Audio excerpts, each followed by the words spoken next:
This is the Cliff Yates Show. Personal growth, motivation, inspiration, and philosophies for a great life. Hey everybody, welcome to the Cliff Yates Show. As always, you are in the right place. And as always, I'm excited for the guest I have on today. Even though we just met, he truly is a brother-in-law. He's a brother in Christ. And his whole story, I'm just so proud that he's taken the time to be with us today. And I think you're going to get a lot out of it. I know he's going to answer some questions that I have of what I should be doing going forward. This man is a retired police officer. He served in the armed forces as a Navy SEAL.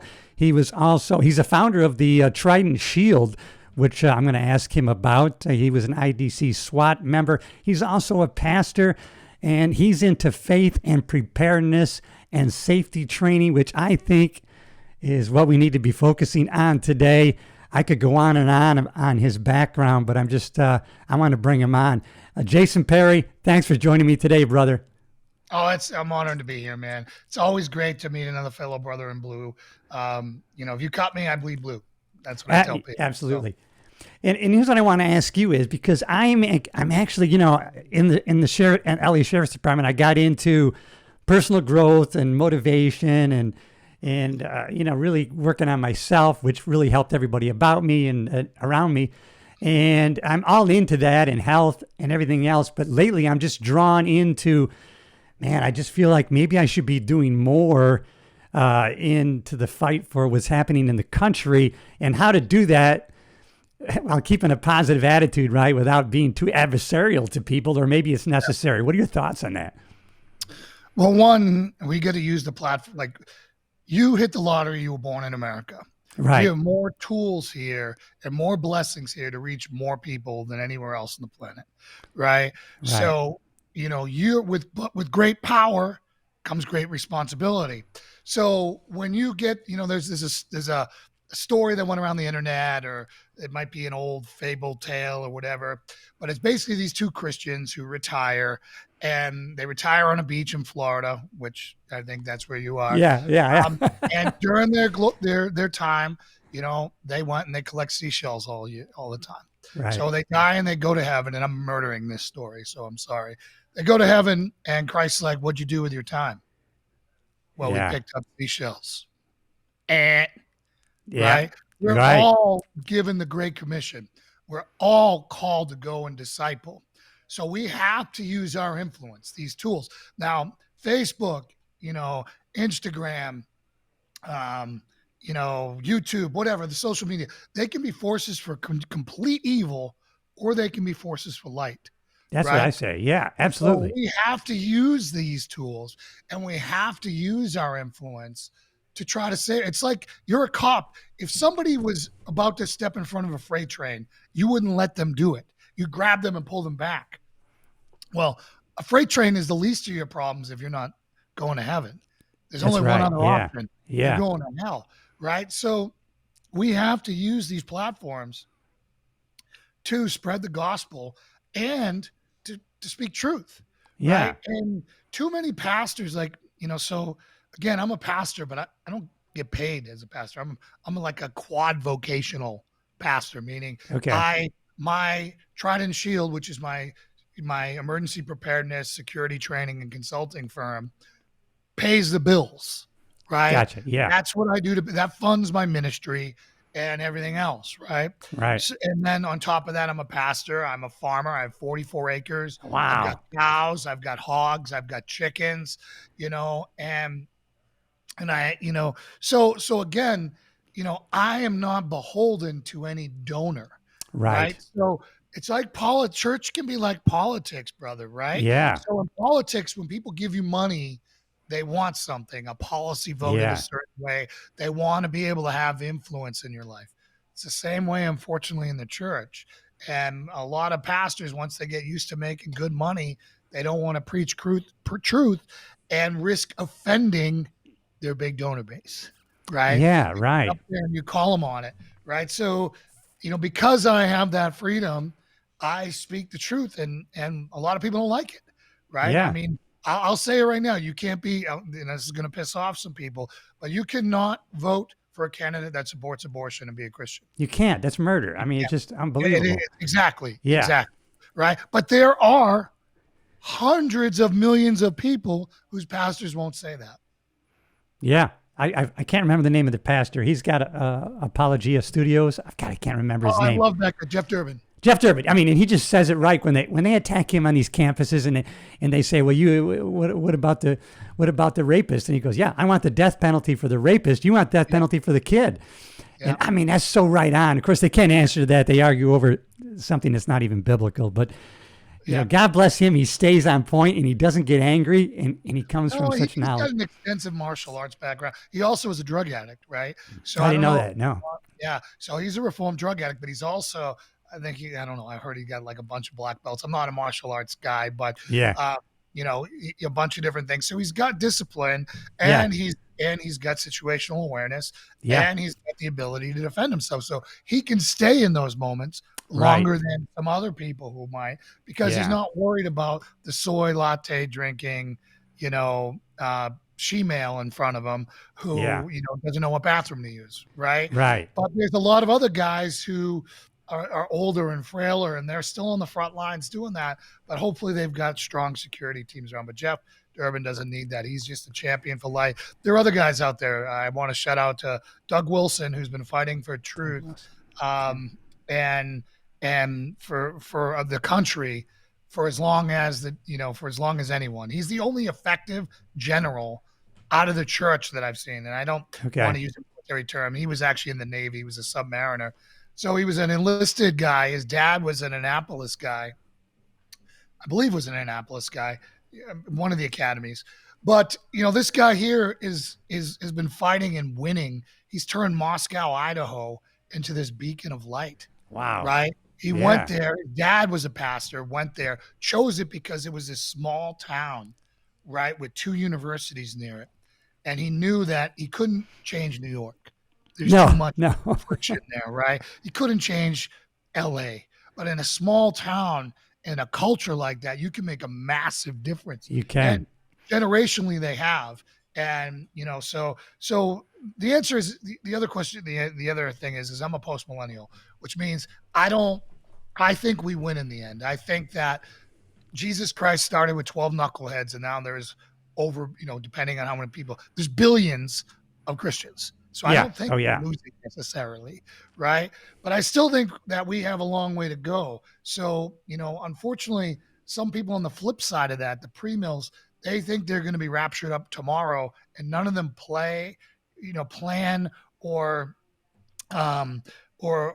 think long term, because they all think every day is the last day. Right. Yeah. So they don't take any action. Fulfilling prophecy of doom. Yeah. Right.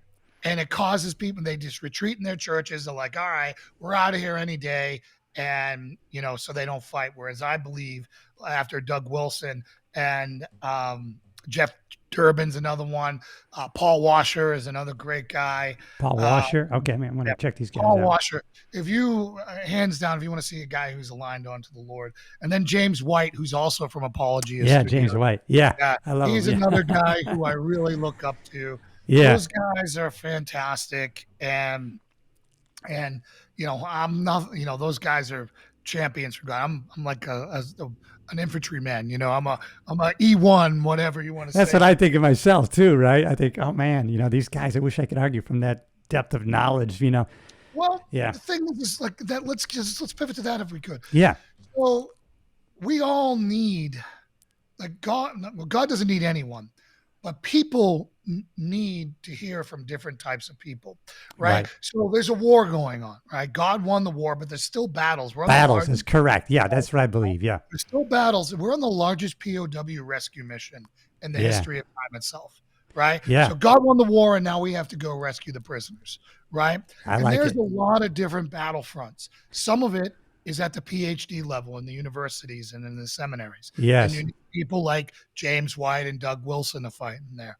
You got a bunch of other guys. And then there's people who need plain English and guys who've had life experience. Cops don't trust people. Like the hardest group I've ever had to minister to is police, because they are naturally distrusting because they've been lied to their entire life. Right. And they always look for the scam and the angle because that's their nature. Right. Yeah. So ministering to cops has been the most heartbreaking, hard thing. The other thing is cops can't, like everyone else out there, like vets, like, so I'm a veteran. You can throw a rock in any direction and find a veteran aid, like somebody trying to help vets, Yeah. whether it's, Wounded Warrior or countless other things out there and ministries for veterans. There's not much for cops. No. Right? Yeah. Because we're so hard to minister to. And, so that's why I started Christian Warrior Mission, which is my church, right? One, it doesn't sound like a church, right? Christian Warrior Mission, what the heck is that? But no, it's basically to go after first responders, particularly law enforcement and veterans, and people who love America, right? Patriots, people who are disenfranchised. Because when I got saved, bro, I was an atheist for 37 years. I heard that on one of your previous episodes. I'm going to put that link into christianwarriormission.org in the show notes of the podcast, and also on the YouTube channel. It'll be in the description, so people can go there, especially coppers can go there. So once I got saved, I started church shopping like everyone else. So yeah, I went to all the concert churches I could find, and where they put on a good show and they had great childcare and all the things that didn't matter. Right. Yes. And walking around those places, I felt like a great white shark swimming with a bunch of guppies. Like none of these people could relate to me in the slightest. The pastor doesn't have a scar on his body, doesn't have a callus on his hand, and has been a permanent student his whole life, right? Wearing his sweater vest and his skinny jeans or his robe and whatever. Like they weren't masculine in the slightest. Oh my God. Right? So here I am, and I'm shopping around, and I can't find anywhere to call home. Yeah. Right? I mean, I know guys every night who sit on the edge of their bed with a revolver, right? With a revolver, trying to figure out a reason not to put it in their mouth and pull the trigger, or doing Russian roulette or some other thing, right? And like they're talking about tough roommates in college. Like can't relate. Yeah. I know what I'm saying? So again, I'm sitting there and I'm just like, dude, is there a place for me? And here's what I want to tell law enforcement out there and what I want to tell veterans and first responders. By your job, you're already doing the greatest love that Jesus said. There is no greater love than for someone to lay down their life for their friends. Yes. Okay? That's for their friends. Cops do it for people who hate them. Yep. Right? That's right. For their enemies, for people they don't even know. Who else did that? Jesus. Right? He didn't even tell his disciples to do it because that was such an impossible standard. Exactly. Right. Yeah. So the other thing I want to say is like there's this heresy of pacifism that has invaded the church. Yeah. Right? It's the beta males who have taken over the church and the permanent students who have no life experience, who have taken over, unfortunately, the massive amount of Christianity. Who was the most celebrated person in the New Testament on their faith? The centurion. Jesus Christ marveled at his faith.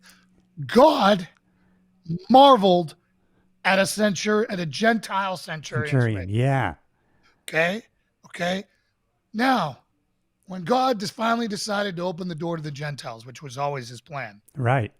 Who was the first person saved? A blood-soaked special forces centurion from the Italian cohort named Cornelius. He didn't go to a doctor. He didn't go to a farmer. He didn't go to some university dude. He didn't go out there and find. He went to somebody who was living out the greatest love ever. Right. Which was to lay your life down for those who, your friends, but those who hate you, right? And those who you don't know. Yeah. Right. So you guys you're already halfway there. Right. Right. So that's my point that I want to tell. Like no one else is going to preach that from the pulpit. No. Right. Because they all want to inject like Jesus, the turn the other cheek. I've never heard something more misconstrued than turn the other cheek. Oh, I know. Turn the other cheek was a backhanded slap. Yeah. It was an insult, right? And it was if someone insults you, turn your cheek and offer them the other one. It wasn't if someone stabs you, let them stab me again. No. Cut off one arm, let them cut off the other one, right? There was none of that. And again, this is because, let me ask you on that. And I heard this was, I kind of like this interpretation of that. It was like when they said turn the other cheek, it meant give this person the opportunity to make a different decision. I don't know. That was something way I heard. That could be, right? Yeah. You know, again, to give another sin, but basically what it is saying is that you're not going to let an insult provoke you to violence. Gotcha. Right? Yeah. You Right? take the power in that. Yeah. So Jesus Christ himself said, if you don't have a cloak, Sell it and get a sword. Yeah. And get a sword. Yeah. That's right. So, you know, and some people have tried to make that mean 1,000 other things, and it's totally garbage. Yeah. Right?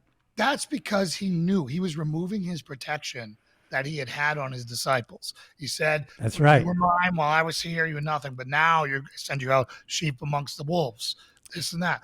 And we have a massive problem in the church and in Christian organizations where we want to test God and not trust God. Right. So the difference is this, and the difference between testing and trust. If I want to go skydiving, right, trusting the Lord is this: I'm going to go buy a parachute, right? Yeah. I'm going to go. I'm going to get training. Okay. Yeah. I'm going to pack my parachute to the best of my ability. I'm going to go out and I'm going to jump and I'm going to ask God. I'm going to do everything I was trained to do, and I'm going to ask God to bless that jump. Right. That's right. Yeah. That's testing the Lord. That's managing risk responsibly. That's trusting in the Lord. Testing the Lord is going up without a parachute and jumping out and saying, God, save me. And too many Christians do that every day. Yeah. Yeah. I don't know somewhere it said, you know, trust in God but tie up your horses. I don't know where that is. Hey, I'm lucky that I found a pastor here in Florida. This guy is, now you got to understand, and you probably haven't been exposed to this, but you know, I mean, we even as a law enforcement community were demasculinized in California. And Sure. so I got out here. There's a few harder places to be a cop than California, maybe Minnesota. Oh yeah, I got jammed up here, challenged at the church. A guy says, "Hey, where are you new here?" And he heard my story and he goes, "Oh, we'd like to get you on the safety team." You know. Yeah. Okay, I'll be on the safety team. So I meet with the guy and I go, you know, I just soon not be in an armed position. He goes, oh, we really encourage it. Oh, well, okay. And so every service, there's probably, I think we have 12 guns in the service. We have 2 deputy sheriffs and the pastor's a good old boy from Tennessee. He's a hunter. And I mean, it's just a great Bible-based, it's Bible-based church only. And during COVID, there was not a mask in this place. My mother came down from New York and she's like, everybody's acting as if nothing's happening. Well, we're all free here and we're not going to, we're not afraid. Yeah. Yeah. Watching what happened to the world during COVID and watching, people will show you who they are under stress. Oh, don't they? Yeah. You know, as cops, we know this, right? Because we're put under stress every night, right? We're walking into everyone's worst day of their life ever. Yeah. And that is every call for a cop. And, you know, so, you know, again, so you'll see who people are under pressure, and the country failed. Churches failed. Entire churches shut down, right? They did. They bought into the narrative and all that. And it's a shame, but you know, the main thing I want to do is, you know, if you got a lot of cops who listen to the show. Yeah, absolutely. Find a church that gets you. And that's hard. Okay. That's hard. Okay. It's hard for people to understand who you see the worst of humanity every day. Like, people ask me, what's harder, being a cop, a SEAL, or a pastor? Okay. Physically, it was harder to be a SEAL.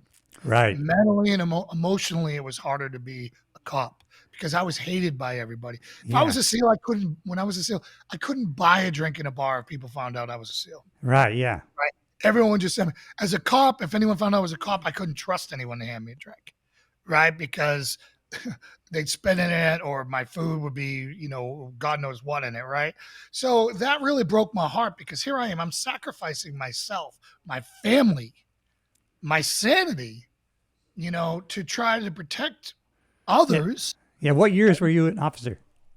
2008 to 2013. Okay, gotcha. I feel bad because, so I was at the era of, you know, after 9/11. At the time, I was working a footbeat at Universal City Walk in California, in Hollywood, and so it's a county area. So the sheriff's department had a substation there. So they had the Universal Amphitheater where they have all the big acts, and this was after 9/11, and we worked the outside of the facility. But anyways, it was an older lady. She was trying to find her seat, but I knew it was right inside the doors. So I took her down and sat her to her seat.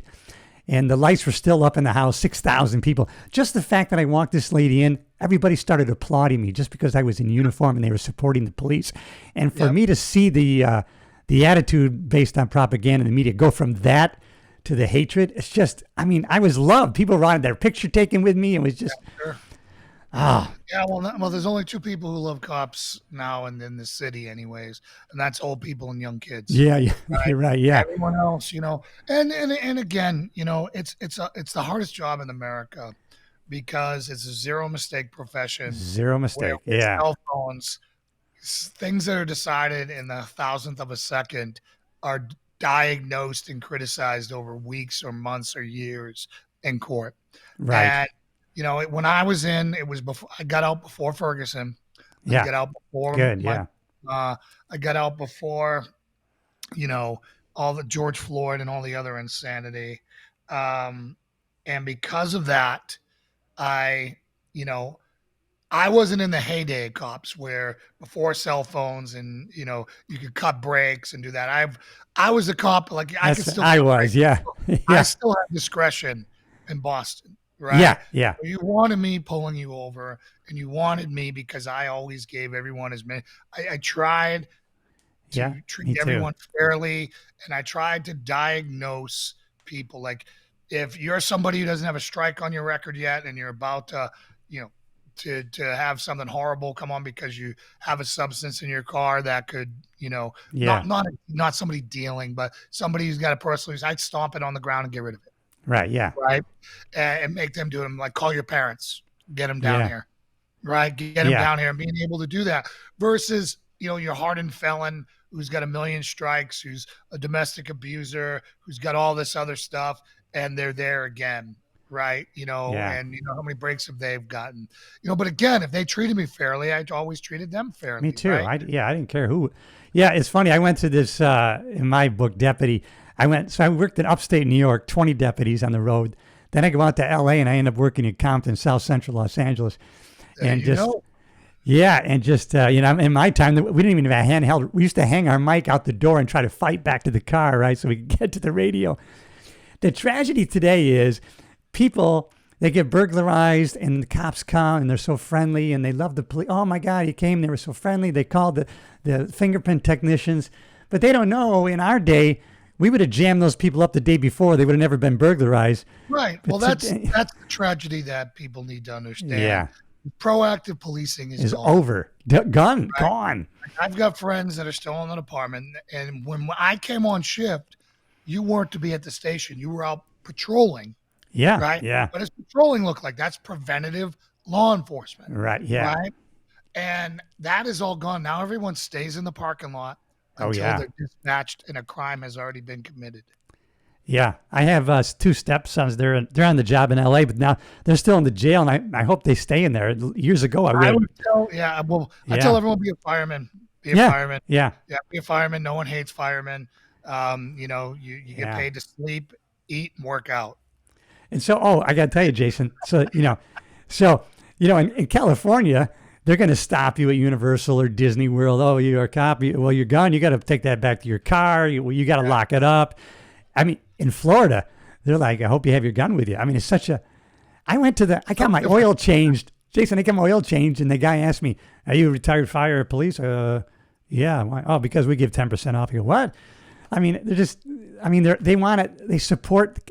I saw on the side of the Brevard County Sheriff's cars out here, "In God We Trust." They would never allow that in California. No. And, I spent some time out there going through SEAL training and stuff. Yeah. And, California is, again, we were all blessed. Again, God is merciful, right? Yeah. And so I believe COVID was the big separator, right? It unmasked what was going on in the classrooms. It showed who the true churches were who wouldn't close for the ones that did close. It really kind of divided. It made your neighbor take off their mask too. Yeah. Right. I mean, now you can even still see who the crazies are. They show themselves. They show right now. You can see them a mile away, right? But God gave us 5 years of the best real estate market imaginable. Yeah. For people to move if they wanted to. That's right. It cost me It cost me a lot of relationships. It cost me family members, but I moved to a free state That's right. because I could see, because I know it's only going to get worse.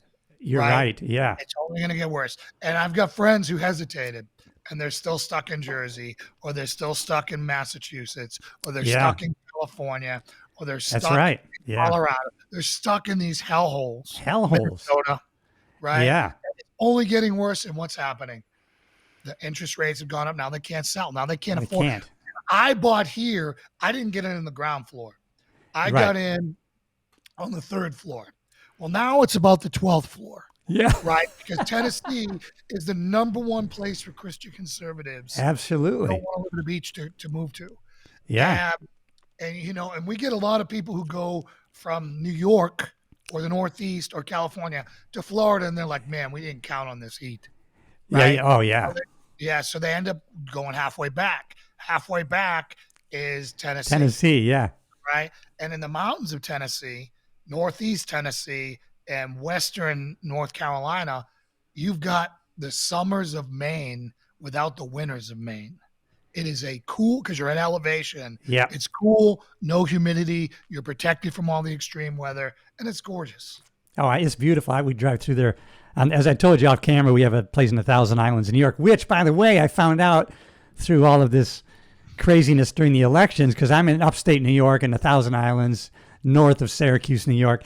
And so thinking that Beautiful lake places up there. Like, people don't understand upstate New York is as gorgeous as it gets, but unfortunately the state identifies with the worst part of it, which is its New York City. And I didn't realize our representative up there is Elise Stefanik. She's a warrior for Trump. I mean, she is awesome. She's the one that he obliterated those university professors.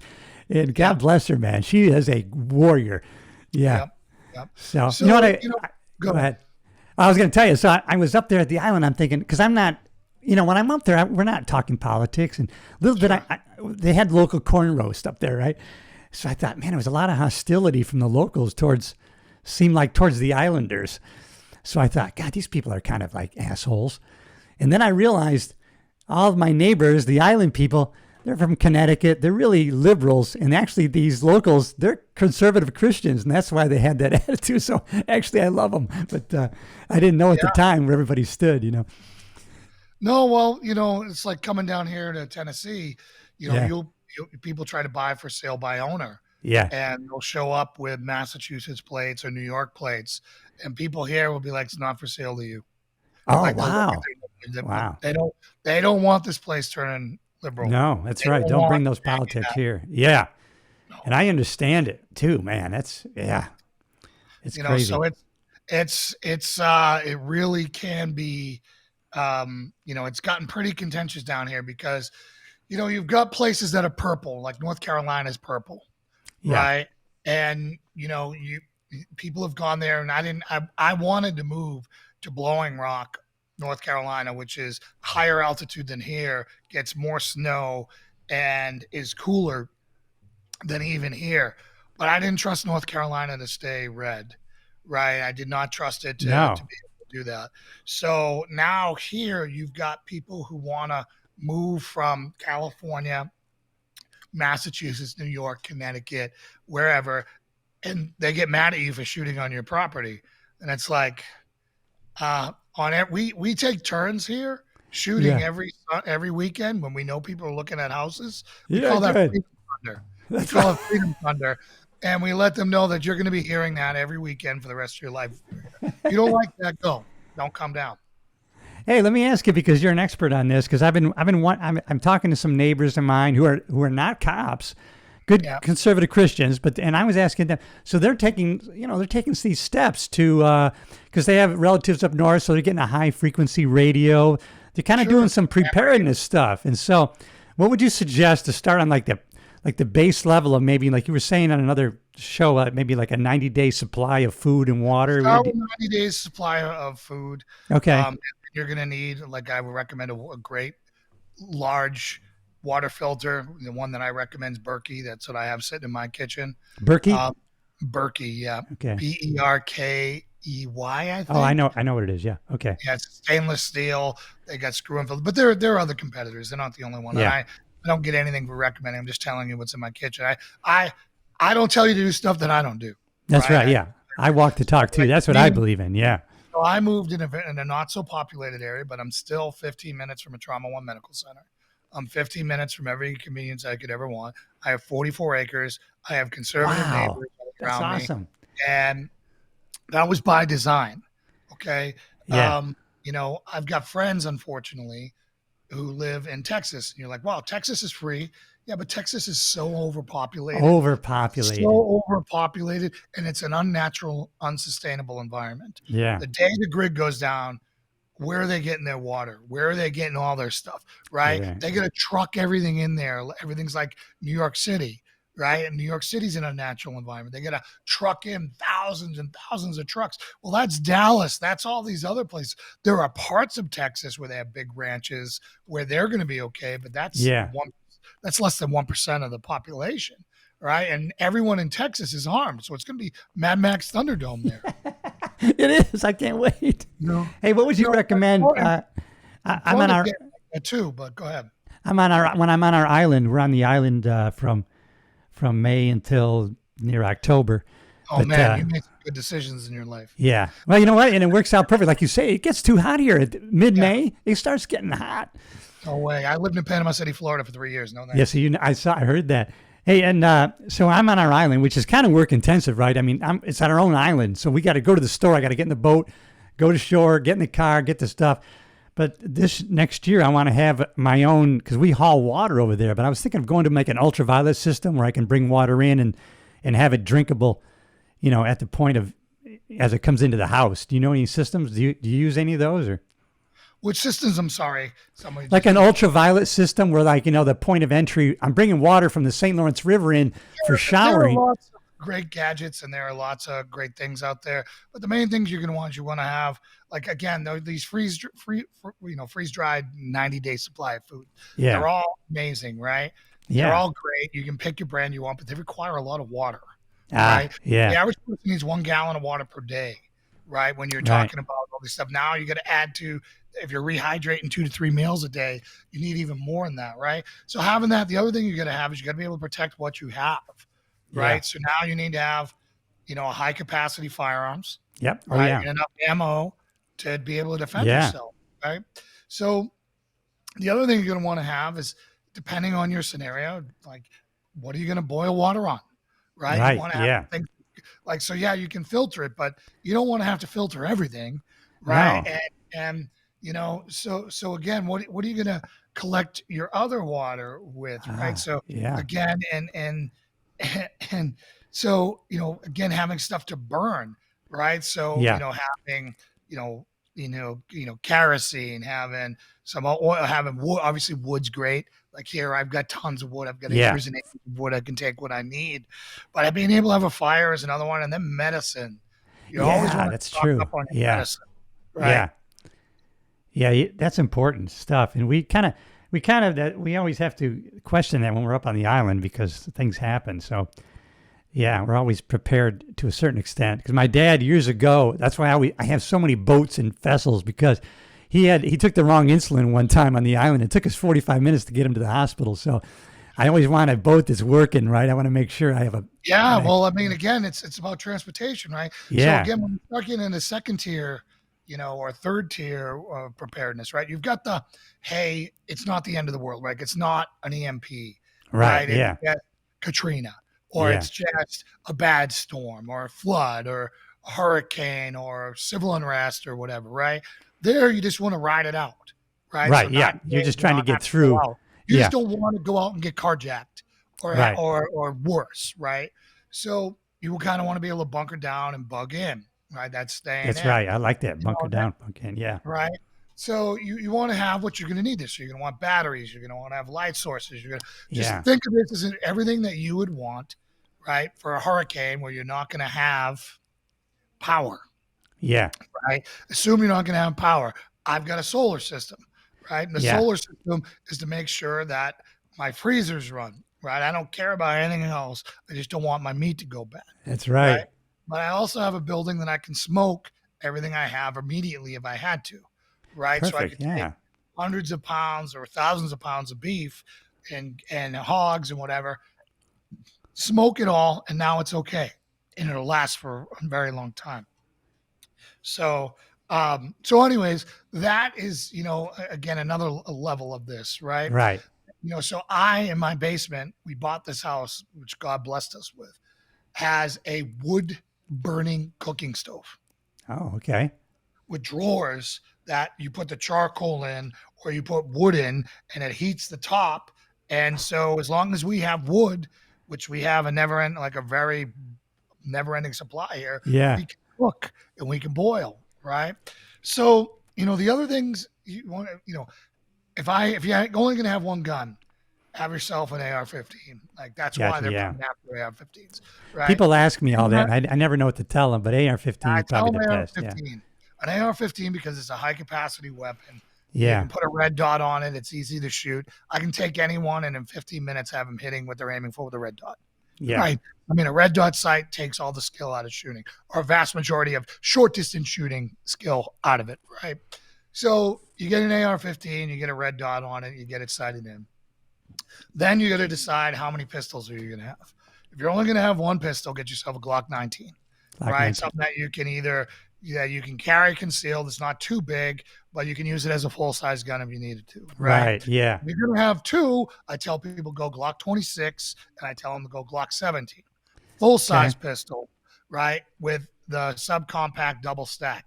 Now, Glocks are awesome. And the reason why I love Glocks and why I tell them, is the mags are interchangeable if you stay in caliber and stack. That's right. Yeah. So I can take a Glock 17 and put that mag in my Glock 26. Perfect. Right? Yeah. So again, so those are the types of firearms, and you want to have, I recommend you have thousands of rounds. Absolutely. Yeah. Right. And you buy them when everyone's like, well, when do you buy? Don't buy when everyone else is buying. Now. Right. Well, yeah. Everyone's like, hey, Jay, do you invest in gold? Do you invest in crypto? I go, no, I invest in precious metals, lead. Yeah. Period. That's lead. I invest in lead. I invest in lead. That's it. Right. Well, the example was during COVID, man, because we used to shoot trap up at the island, and we couldn't even get shotgun shells. No, and shotgun shells have been pretty I was looking for 410 slugs for slugs, yeah. To be able to dispatch some of my animals. I get pigs that grow to 1,000 pounds or 600 pounds. Yeah. And I've had a really hard time finding them. But 5.56 at times can be hard to get. Yeah. But you don't want to go out a lot of people want to go out and they get these boutique rounds. Like if I've Creedmoor or whatever, and it's like you got to have the most common stuff. That's why I tell people stay 9, 40, 45, 5.56, and 308. That's right. Yeah. You've got every. That's all you need to be interchangeable. Yeah. With 308, you got long distance, right? Out to 700 yards, right? Yeah. With deer ammo. Yeah. Okay. 5.56. Everyone's got 5.56, right? Right. And then 9 mil, easy to find. The other stuff, easy to find. You don't want to get in the crazy rounds because you can't find that ammo once it's done.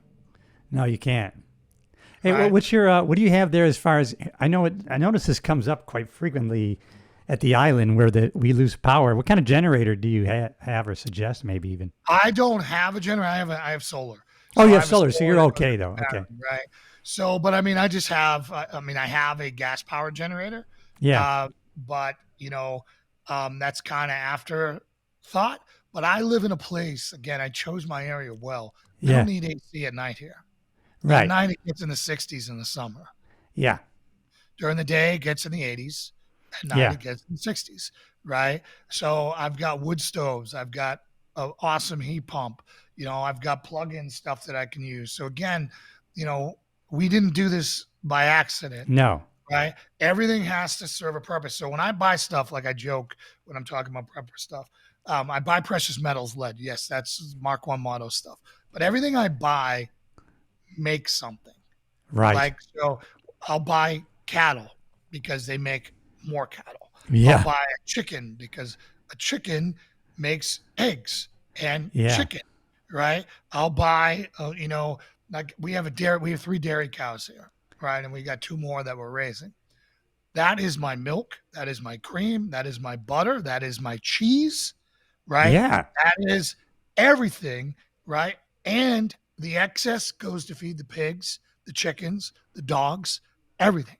Those milk cows are super machines for our farm, Yeah. right? So again, what I found, and this is something that has been really helpful to me in my Christian journey, is the more I work with man stuff, Right. this Yeah. the screen, these cameras, whatever, Yeah. the more frustrated, angry, bitter, I get. The more I work with God's creation, the more I see his brilliance, the more Absolutely. humbled I Yeah. am, and Yeah. the more at peace I am. Yeah. If I hit the lottery tomorrow, I'd do two things. I'd preach and I would farm. Yeah. That's Hey, it. what do you think about? I was thinking about doing this, and maybe it would just be not even worth my while. But since I'm up at the island from May, I hope the storm happens while I'm up there. I'm up the island, like I said, end of May until October. I was thinking maybe I should get a few chickens and have them for the summer, right? Have my own eggs, or would it be worth it? Or Sure, you could buy like the problem if you buy chicks, they're not gonna be old. It takes them a while to start. oh laying yeah, yeah, eggs, yeah. I could probably right? get them full So grown though, right? you want to buy full grown chicks that are laying, which are fine. Right now, you got eggs if you want them, and then before you leave, you process them and they become chicken breasts. Oh, I could just take them somewhere and have them processed. Well, we do them. I mean, it's easy to do yourself. You watch a video on YouTube and you're doing it Yeah. yourself. Well, my wife Right? could I mean, do it we have because processed hundreds of chickens at once as a family. wow. That's a slight exaggeration. We've processed hundreds over a couple days. I think the most we've ever done at once was like 70 something. Oh shit. Right. So Wow. you go up there and you got some, limb loppers, Yeah, yeah. right? So I've got my daughters, and this is Limb something that loppers. I really want to talk about. That Yeah. you and I are all jacked up because we have been Disneyfied, right? Yeah, yeah, We, exactly. our whole life, we've been disconnected from our food source. We city boys, which I was a city boy. Right? I don't know if you were a city boy, but I was a city No, boy. I was a small town boy. All right, so then you probably didn't. City boys go to the grocery store, you buy what you want, you don't ever have to kill anything, Right. right? You never have to kill anything, right? Well, my daughters know and have been raised. I've got one that's 2. Well, I've got a son who's 4 months old, a 2-year-old, a 4.5-year-old, and a 14-year-old. So as you look at that, my daughters have the best relationship with their food source and with their animals as possible. That's right. Right. So we just had to kill one of our milk cows. She couldn't get pregnant. Margot, the one with like the most personality. She was like a Labrador. Oh a man. 100-pound Labrador. You throw That's an tough. apple and she'd run after and get it, right? I was more upset than them, Oh man. right? Because they Yeah. have they know that is where that it goes to feed the family. Yeah. Right? So those expectations are set, and they don't have the baggage that you and I have from Bambi and all this other stuff. That's right. We've been Disneyfied. Is it? Would you say Disneyfied? Yeah. Yeah. The Disneyfication of the American population. Oh yes. Part of the plan to get us all to start eating bugs at some point. But No even shit, bugs, yeah. right? Like every Disney movie makes something a creature other than a person. And who's the Yeah. bad guy? Mm. Right? Always. The hunter trying to feed his family is the bad guy. Yeah. God, you're right. You're so right on that. Oh my God. So you're self-sufficient there, man. You guys could probably be off the grid for a year.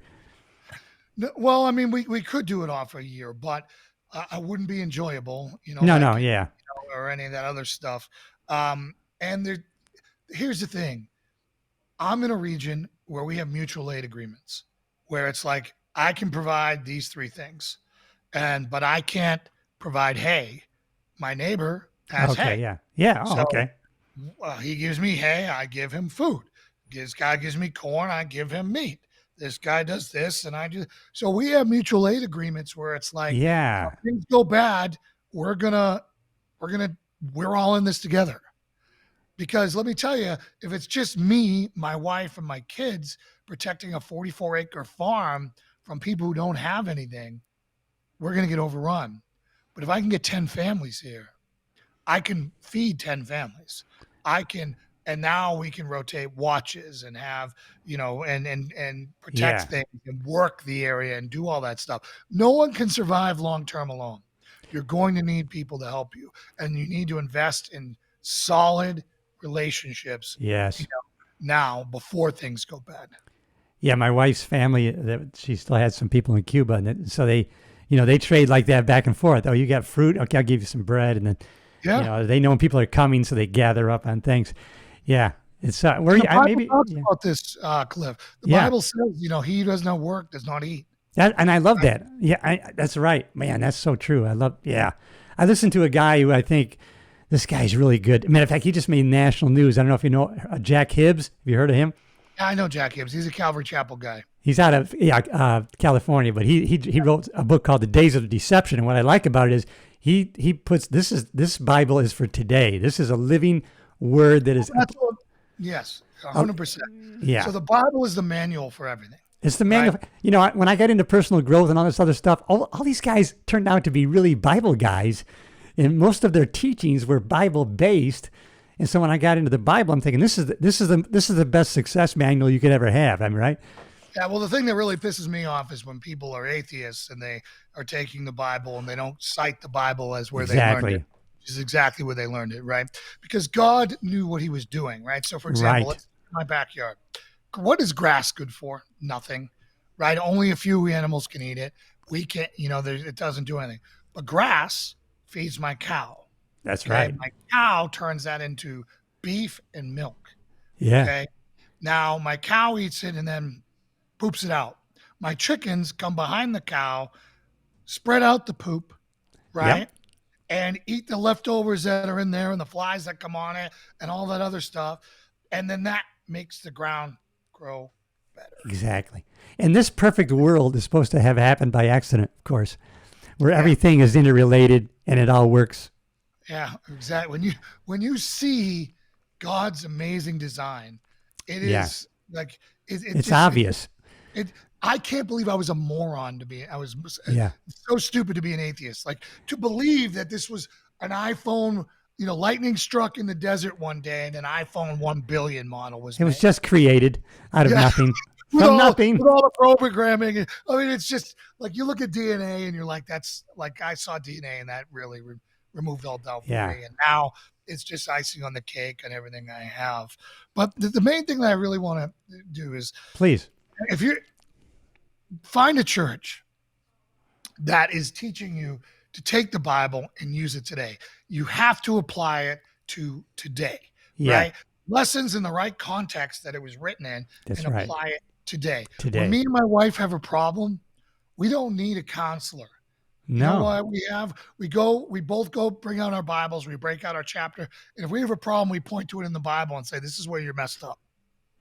Well, wasn't Jesus called a great counselor? He was a counselor. So, right. So again, if you get a problem with it, argue with God. Let me know how that works out for you. Yeah, that's right. If you use that for everything that you've done, it's not my authority. It's not my wife's authority. It's God's authority. Right. Yeah. And when a Christian marriage is done right, it's such a reciprocating cycle of kindness and love. It's basically you guys trying to outserve each other. That's what I do. We do that all the time. I'm doing this to my wife, and she goes, "Why are you? Hey, I should be serving you first." Because she was talking. You don't need to make me this, And I'm smallest thing. It's like we get everything from whoever gets up first in our house makes the coffee. Yeah, we do the same thing. And we fill the mugs with hot water so that the coffee doesn't cool when it goes in your cold mug. Yes. Right? 2, I'm handing out silverware, and there's three really good forks, and there's 4 people there. Well, I'm going to take the small fork. Yeah. Right. I'm going to take the salad fork. My wife's going to get it. The girls are going to get it. And I'm going to take the small one because I'm putting myself that stuff cumulatively. Yeah. Builds compounds. Like it compounds. Yeah. And it becomes the most miserable people I know are people who only serve themselves. Yeah, man, you're a man after my own heart. I know I said it off camera, but I want to say again, thank you for your service. I have an affinity for people who not only service people. For Navy SEALs, I had a couple of partners that were Navy SEALs, and I got to tell you a story, Jason. I'm working as the desk sergeant at our with the TSB, they call it. It's for the subways and the buses. But I had a reserve officer coming in, and he had the is it called the Trident? Is that the? Yep. So he has the Trident on his uniform, and he was qualified to go out by himself. He picked up a car and he would go out, and write some tickets and whatnot. And so I started talking to him. He was SEAL Team 1, and he was 72 years old, man. This guy's going out by himself. He's still working on the street as a reserve. Just Awesome. still working out to this day, right? Can you imagine? Yeah. I mean, I just thought of it. Anyways, thanks for your service. I really appreciate it. It's been great meeting you. And like I said, being a cop is a really tough job, man. And I just wouldn't, I wouldn't wish it on anyone anymore. no. Hey, do you have, I have, and as you brought this up earlier, because this is something that, that happens, specifically if you're in a high crime area. I mean, your brothers and sisters around you, they get tested. So, and they've proved their worth and their loyalty and their courage to you. But, in this retired world, you're around people, you really didn't know what they're made of. Do you run across that in your own thinking? There's a couple places so what I do at Christian Warrior Mission, and you can find us on Twitter. I run what's called the Crucible Challenge. The Crucible Challenge is where it teaches, it's submitting all 5 aspects of your life to God, right? If you are just walking through life kind of trying to be a Christian and you're not deliberately pursuing Christ with everything you have, you're never going to be successful at it. Right. You may occasionally hit a single, you may whatever. But so basically we break it down into 5 things. Faith. You put your faith first. You give the best of your time throughout the day to God. All right. Family. You are constantly pouring into someone, whether that's your wife, your son, your daughter, your mom, your dad, whoever, the girl at Walmart. It doesn't matter. You are pouring into them. You're investing in someone. Right. You're pouring the love into Christ and you're serving them. Okay. 3, fitness. If you're a couch potato and you can't get off the couch, right? What good are you? That's right. If you can't move, you can't help anyone. No, right? You can't. That's right. Right. So you want to be a good vessel for the Holy Spirit, right? That's correct. Again, you don't have to have a 6-pack, but you got to be functional and you got to be able to transfer power. You got to be able to hit and you got to be able to move. Absolutely. Right? Yep. The next is fundamentals. That's your skill set, right? Your skill set. So you're constantly adding to your skill set, or you're sharpening it. Now, your skill set can be shooting. It could be grappling.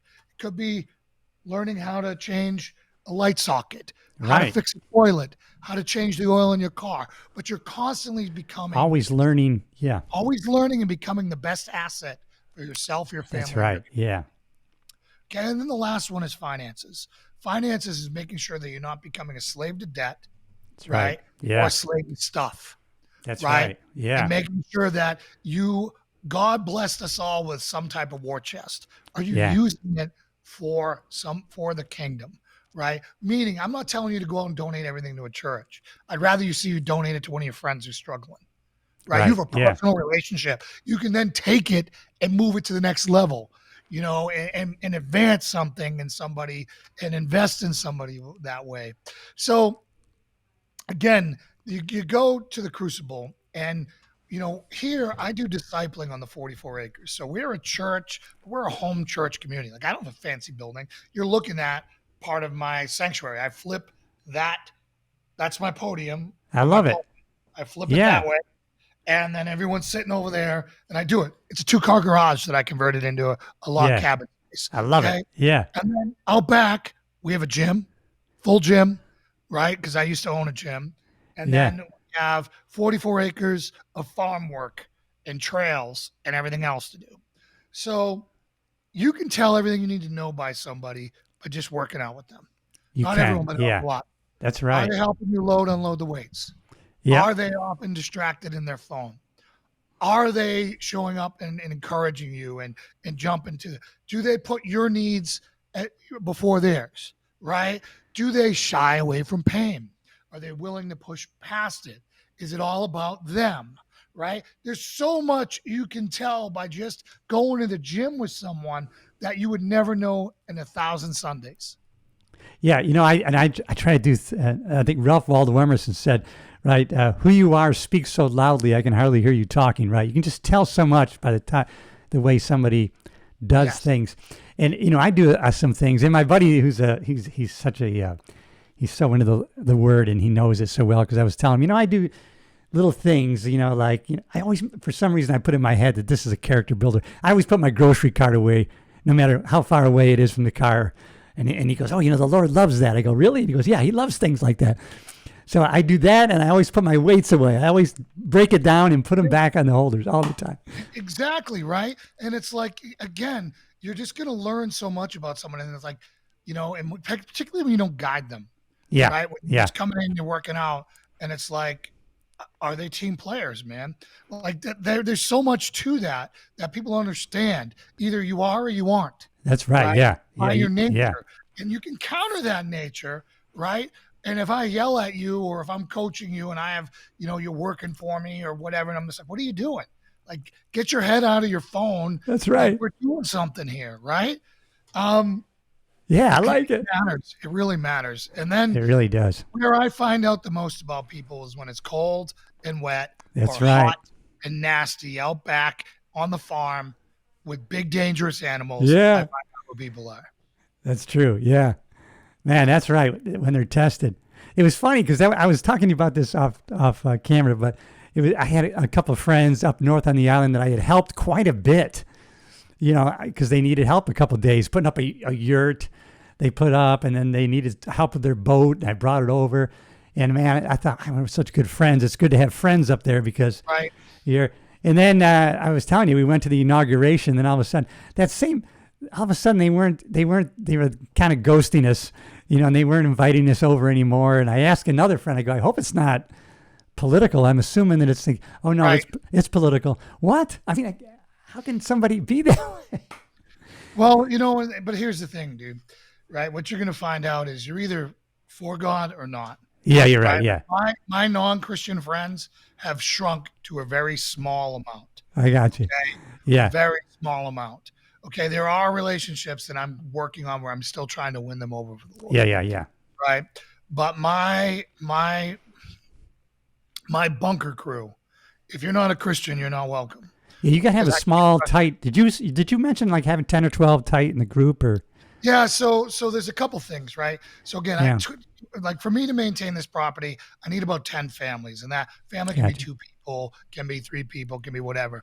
Just because we have a lot of animals, we have a lot of stuff that we're gonna have to do by hand because we're not gonna have gas, maybe, right?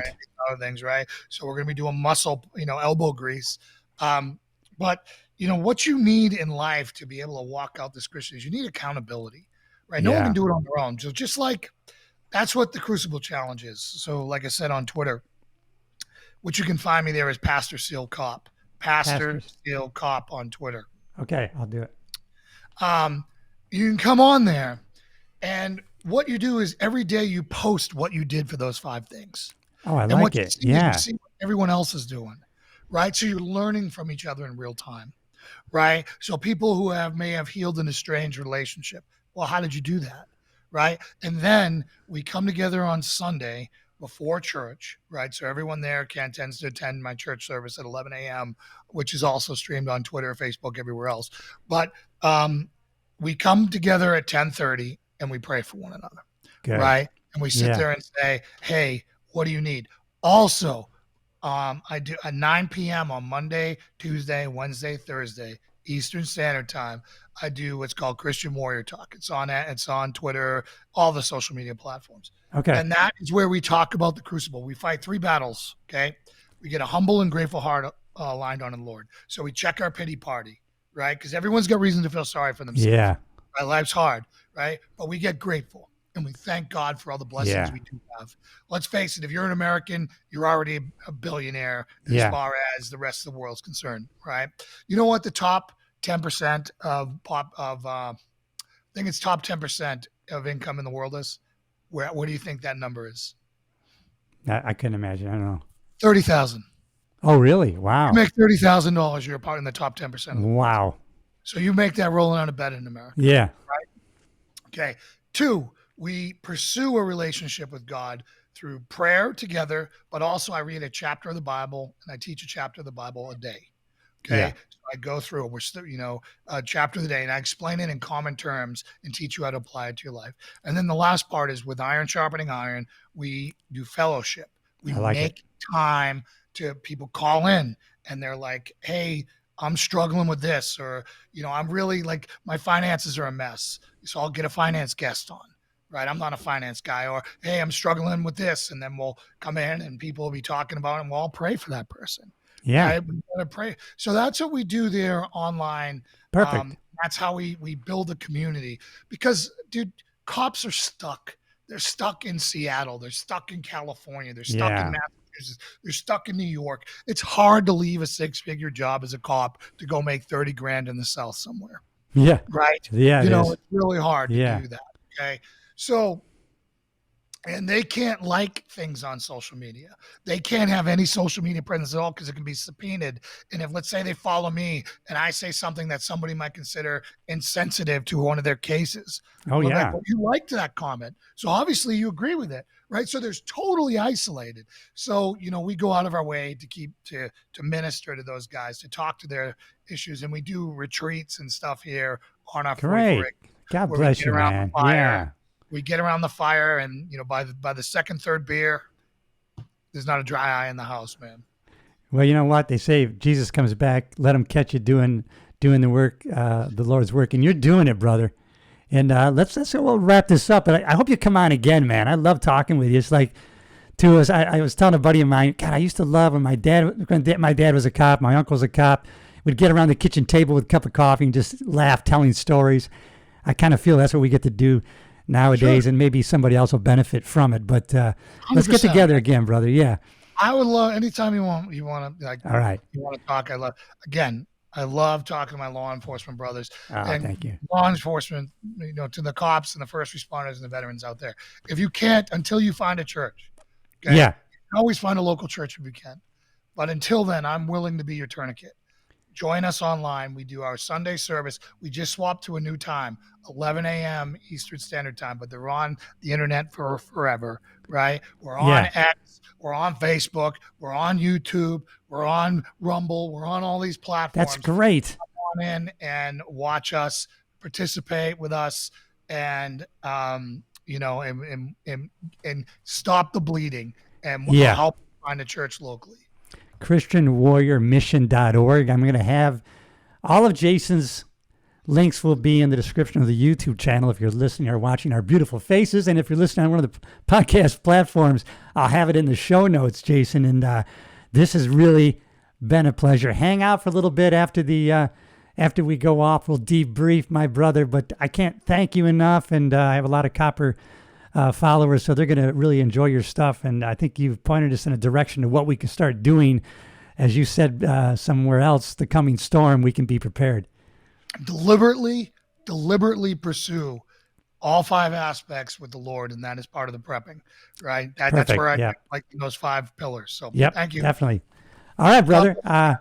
Man, you're awesome, man. Love you, and hang out, and we'll talk. All right, everybody. If you haven't already, subscribe to the YouTube channel, or if you're listening on a podcast platform, subscribe to the show, because it tells the computer people are interacting with us, and they'll show it to more people. Cliff Yates, I love you.